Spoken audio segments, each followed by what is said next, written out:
welcome back. And since we're all friends here, I figured this was a good time to confide in you all, over the internet, one of my deepest, darkest secrets.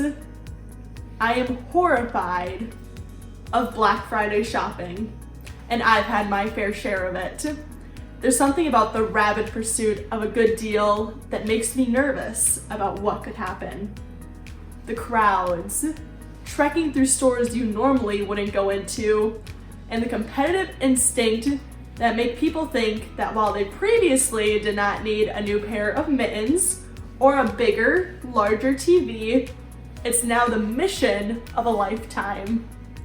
But when there's a possibility of a good deal, it feels like we're betraying our best interests by not taking advantage of it.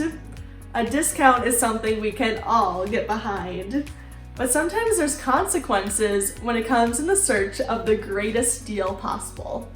Sometimes the point is the price rather than the value. And when we aren't willing to pay what things are worth, we trick ourselves into believing they actually have less value than they do. And when it comes to relationships, communities, agriculture, and even ourselves, we have to refuse to pay anything but full price. The social currency that we give or gather is respect. And leaders with the strongest foundations consistently excel in habits and attitudes that tell other people around them that they are respected. Hi, my name is Baerlocher. I'm from Colfax, Washington, and I'm currently serving as the National FFA President. Now, I'm sure we all have somebody in our life who we look up to as a leader and a role model. Maybe that's a friend, a mentor, a public figure, or even somebody who holds a public office. Now, chances are we see them as a role model and as a leader, how they act or treat other people. For me, that person happens to be my Grandma Judy, and it's because she chooses to treat others how she wants to be. She lives a life full of respect and dignity because she understands how her actions can impact others. Hopefully, a leader and a role model that you look up to has similar values as to this. Yes, my grandma's not an official leader, nor does she hold any office, but she still finds little ways to make impacts in my home and my community. Now, respect isn't just reserved for positions of prestige or for somebody who may be receiving an award. Respect can take place at anywhere, at any time. We make that decision on how we can uplift and treat other people. Take the agricultural industry, for example. We celebrate the diversity of production agriculture and the people who are able to create those types of products. Yet, they come from vastly different backgrounds and vastly different operations, yet they still have that mutual respect for one another and for the craft that takes place within our industry. So why should it be any different than the members of the FFA organization? Why shouldn't we garner that same type of respect for one another, even though our experiences or who we are might be different from each other? When we hold that power of respect, we become better teammates, better chapter leaders, better neighbors, and better people. Respecting others and who they are is what's going to help create a brighter future for not just FFA, but for the agricultural industry as well. Now, building a community based in respect starts with you and me. As individuals, we have to make that decision to step up and treat other people like we want to be treated, just like my Grandma Judy. You see, treating others with respect is not some type of superhuman strength. It's simple. Whether it's making time to not just listen to our friends, the people around us, but to actually hear them. Maybe it's living with integrity, taking that step out of our comfort zone and holding the door open for a stranger or asking them how their day is. We have the potential and the opportunity to treat others in a positive way. Step up as a leader and make that decision. In the last video, Devin shared how he had been treated pretty disrespectfully over something that he couldn't control. Have you ever had something like this happen to you? Or maybe you've seen it happen to somebody else before. In those moments, we know that disrespect is wrong. However, in those moments, we can use that as evidence that it takes a person of strong character to overcome adversity and return back to respect. Whether we're interacting with a clerk at a store or our best friends, the way we treat others can reaffirm that we are people who believe all humans deserve to be treated with respect. But it's a choice, and it's not always easy. But if we continue to make that decision over and over again to treat others with respect, it becomes a habit, a way of life, and it serves as a solid foundation for the rest of our character to sit on. This year, I am so excited to build relationships with members who are just like you. Members who come from different backgrounds or different experiences within agriculture.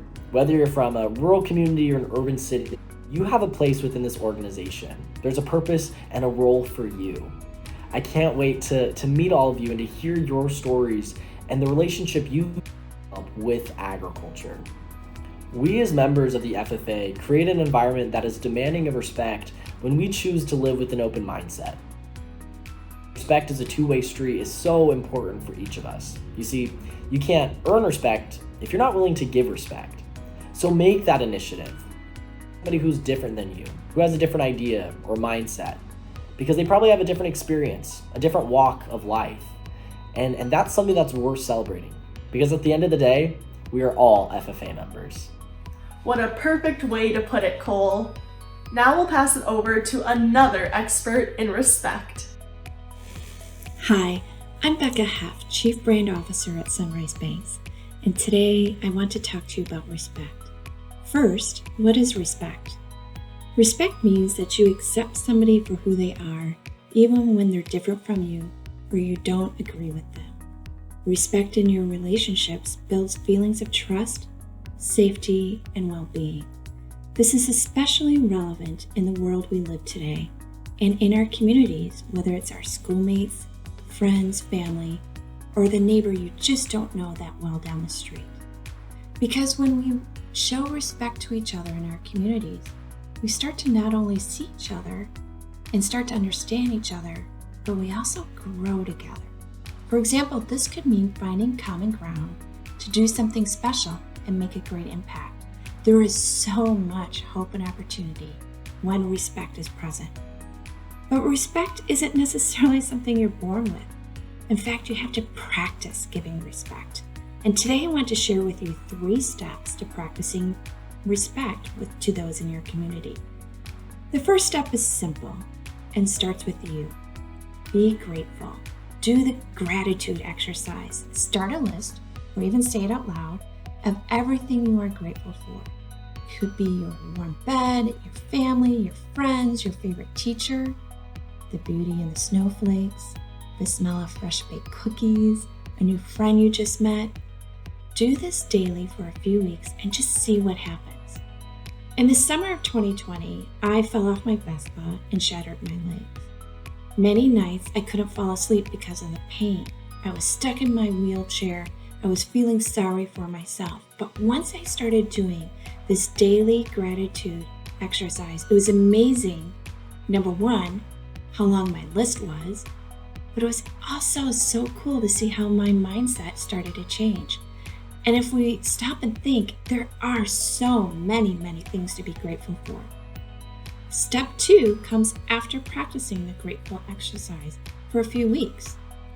After I have repeatedly reminded myself of everything I had to be grateful for, something happened inside. My peripheral vision, that side vision, opened up. I used to race to the next meeting, race to the next phone call, race to the next thing. But once I realized how much I have to be grateful for, I started seeing people I hadn't necessarily seen before. The person at work who always seemed sad, the neighbor down the street that didn't have any friends, the elderly lady at the grocery store who couldn't carry her groceries to the car. Which leads me to step 3. Be interested, not interesting. When you start to see people you haven't seen necessarily before, or you race by them, be interested in them. In today's society, it's a lost art to be truly interested in someone. Instead, we rush to talk about ourselves and who we are. But if we are interested and not interesting, we start to engage with people who we normally wouldn't. We ask them questions. Our authenticity comes through, and we learn how to listen and give respect for their beliefs, their convictions, and who they are. And the best part, we start building a community that is close-knit, that is thriving, who takes care of each other, and serves each other in need. Thank you.